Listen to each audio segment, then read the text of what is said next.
So we are moving on to another question जो कि आप लोगों के पास बोर्ड पे आपको नजर आ सकता है। क्वेश्चन नंबर 6 है, मैंने इसकी पिक्चर यहाँ पे पेस्ट कर दी है और इनिशियल थोड़ी सी बात भी लिख दी है। आप देखें, सबसे पहले यू एक यूनिवर्सल सेट है जो 1 से लेके 2 3 एंड डॉटेड इसी तरह मतलब एक एक के गैप के साथ 20 तक चलता जा रहा है।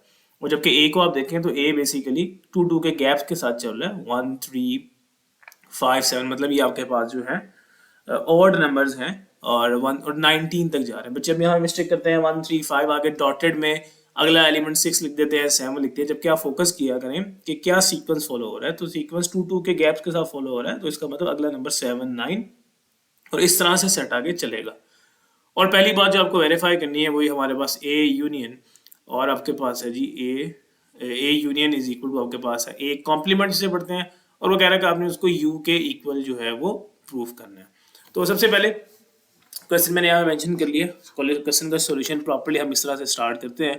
हम यहाँ पे सबसे पहले मेंशन कर लेते हैं लेफ्ट हैंड साइड, कि हम लेफ्ट हैंड साइड को सॉल्व करेंगे और answer should be right hand side. इसी तरह प्रूफ वाले जो भी क्वेश्चंस होते हैं सब में हम लेफ्ट लेके राइट प्रूफ करते हैं। अब आपको कहता है कि आपने ए का यूनियन लेना है ए कॉम्प्लीमेंट के साथ।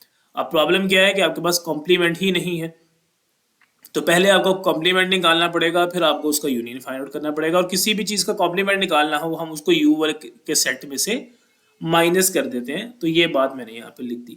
अब सर ये मैंने यू के एलिमेंट्स लिख लिए 1 से लेके 20 तक, सारे प्लेस कर लेने हैं, डॉटेड नहीं लगाने आपने जब आप क्वेश्चन फर्दर सॉल्व करते हैं। और माइनस लगा के आपने यहाँ पे ए के सारे एलिमेंट्स को प्लेस कर दिया।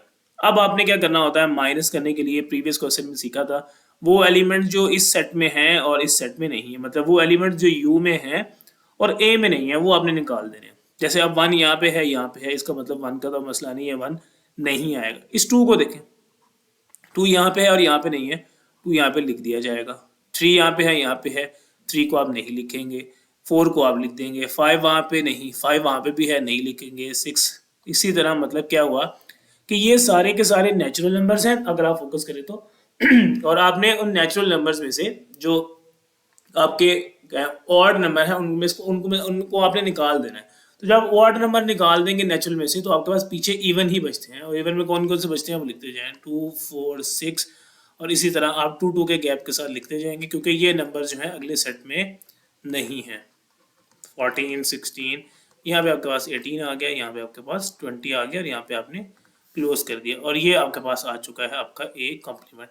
Now you have to find, जो आपके पास क्वेश्चन है वो कहता है ए का यूनियन आपने फाइंड आउट करना है ए कॉम्प्लीमेंट के साथ। तो अब यहाँ पे ए के एलिमेंट्स को दोबारा से लिख लें। ए के एलिमेंट्स आप लोगों के पास क्या थे वो आपको नजर आ सकते हैं। ए के एलिमेंट्स ये 1 3 5 7 9 11 13 और यहाँ पे 15 17 टिल देन 19, और यहाँ पे आपने सेंटर में यू लगाया और यहाँ पे आपने ए कॉम्प्लीमेंट का आंसर प्लेस कर देना। वो आपके पास होगा 2 4 6 8 10 है, 12 है और 14 है और 16 18 और 20। वो कहता है इसका आंसर जो है वो यूनिवर्सल सेट के इक्वल ही आना चाहिए।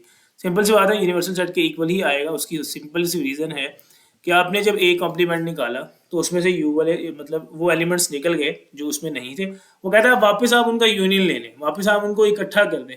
तो जब वापस आप उनको इकट्ठा करेंगे तो सारे के सारे वही एलिमेंट्स ही बनेंगे। यूनियन का मतलब 1 आ गया, इधर आपके पास जो भी है आप बारी बारी प्लेस करते जाएं 2 3। अब आपने इवन और ऑड को दोबारा से इकट्ठे, इवन और ऑड का आपने यूनियन ले लेना, उनको इकट्ठा कर देना, तो दोबारा वही नेचुरल नंबर्स बन जाएंगे। ये आपके पास बन जाएगा 5 6, सारे के सारे आप यहाँ से लिखते जाएंगे टिल देन 20 तक, और यही आपके पास जो है आंसर था यू का। तो वो कहता है आपके पास ए कॉम्प्लीमेंट, सॉरी ए आपने कॉम्प्लीमेंट उसका लिया यू के साथ, ए कॉम्प्लीमेंट लिया तो आपके पास वापस जो है वो ए का सेट ही बन जाएगा। तो ये बात प्रूव हो जाएगी। अब यहाँ पे लिख देते हैं left hand side is equal to right side. अगले क्वेश्चन में, अगले जो उसके पार्ट में आपने जो है ए का कॉम्प्लीमेंट लेना है, सॉरी ए का इंटरसेक्शन लेना है यू के साथ। मतलब आप ए के एलिमेंट्स लिखेंगे, अगर आप ध्यान से फोकस करें आपने ये ए के एलिमेंट्स को देखा और उसके साथ साथ आपने इंटरसेक्शन में यू के एलिमेंट्स को देखा, तो वो एलिमेंट जो दोनों में कॉमन है, दोनों में सेम है, तो आप खुद देखें दोनों में कॉमन क्या है, क्या सेम होगा। 1 है इधर भी है इधर भी है, 1 आ जाएगा। 2 इधर है इधर नहीं है तो 2 नहीं आएगा। 3 बोथ साइड पे है, मतलब एक सेट है 1 से 20 तक नेचुरल नंबर्स का, और एक सेट है हमारे पास ऑड नंबर्स का। तो जो आप उनको इकट्ठा करेंगे, मतलब उनको इकट्ठा नहीं मतलब उनका इंटरसेक्शन लेंगे, तो आपके पास वही नंबर्स आएंगे जो आपके पास ऑड में है, तो इसका मतलब इसका आंसर भी ए ही होगा। कोई मुश्किल बात नहीं है, आप इसको खुद ट्राई कीजिएगा। मैंने कॉन्सेप्ट आपको बेसिक समझाना था। अगले क्वेश्चन में अब आपने यहाँ पे ए यूनियन और ए कॉम्प्लीमेंट का यूनियन, मतलब ए एंड ए कॉम्प्लीमेंट का यूनियन फाइंड आउट किया। अगले क्वेश्चन में आपने इंटरसेक्शन फाइंड आउट करना है, और वो आपके पास कहता है एम्प्टी सेट आना चाहिए। तो वो एम्प्टी सेट ही आना चाहिए। ऑब्वियस सी बात है कि जब आप यू में से कॉम्प्लीमेंट का क्या मतलब है कि आप उसमें से ए वाले एलिमेंट्स निकाल दें। जब आप ए वाले एलिमेंट्स ही निकाल देंगे तो फिर आपने नया सेट जो बन रहा है और ए जो बन रहा है उसमें से दोनों सेट्स बिल्कुल एक दूसरे का डिफरेंस हो गए। जब बिल्कुल एक दूसरे से डिफरेंट हो गए तो डेफिनेटली उनका यूनियन लेने से तो बात वापस बन रही थी, बट इंटरसेक्शन लेने से, सेम लेने से कुछ भी सेम नहीं आएगा।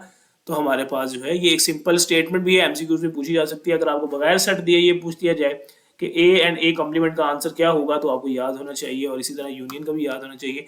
हम इसी क्वेश्चन को यहाँ पे थोड़ा सा अरेंज करके लिख लेते हैं। सबसे पहले वो कहता है इसका थर्ड पार्ट भी, अगर हम यहीं पे थर्ड पार्ट के लिए चले जाएं तो थर्ड पार्ट में अगर हम इसको इस तरह से कर लेते हैं।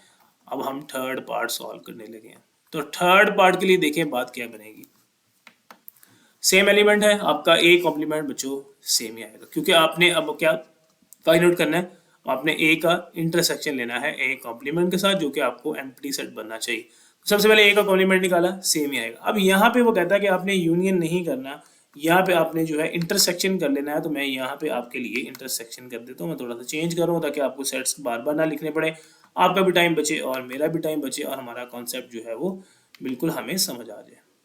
अगर किसी ने स्क्रीनशॉट लेना है तो वो पहले ही ले ले, और पहले क्वेश्चन का, और उसके बाद जब मैं चेंजिंग कर रहा हूँ तो उसका भी स्क्रीनशॉट ले ले, दोनों बातें उसको समझ आ जाएंगी। हम यहाँ पे जो है इंटरसेक्शन लेना चाहते हैं। अब इंटरसेक्शन जो है इसका आपको देखना पड़ेगा, इंटरसेक्शन आपको ये नहीं आएगा, तो इंटरसेक्शन को यहाँ से मिटा के दोबारा से इस क्वेश्चन को सॉल्व करता हूँ। आप खुद ध्यान से फोकस कीजिएगा कि इन दोनों का इंटरसेक्शन क्या आएगा। मैं आपको ऑलरेडी बता चुका हूँ कि एम्प्टी सेट आएगा कैसे।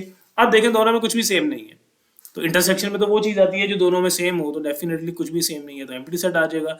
इसको आप ऐसे भी लिख सकते हैं, इट्स मीन ए का जो आपने इंटरसेक्शन लिया ए कॉम्प्लीमेंट के साथ, तो आपके पास एम्प्टी सेट आएगा। तो आप यहाँ पर लिख देते हैं हैंस प्रूव्ड, या hence left hand side is equal to right hand side. तो ये था हमारा क्वेश्चन नंबर 6 जो हमने किया।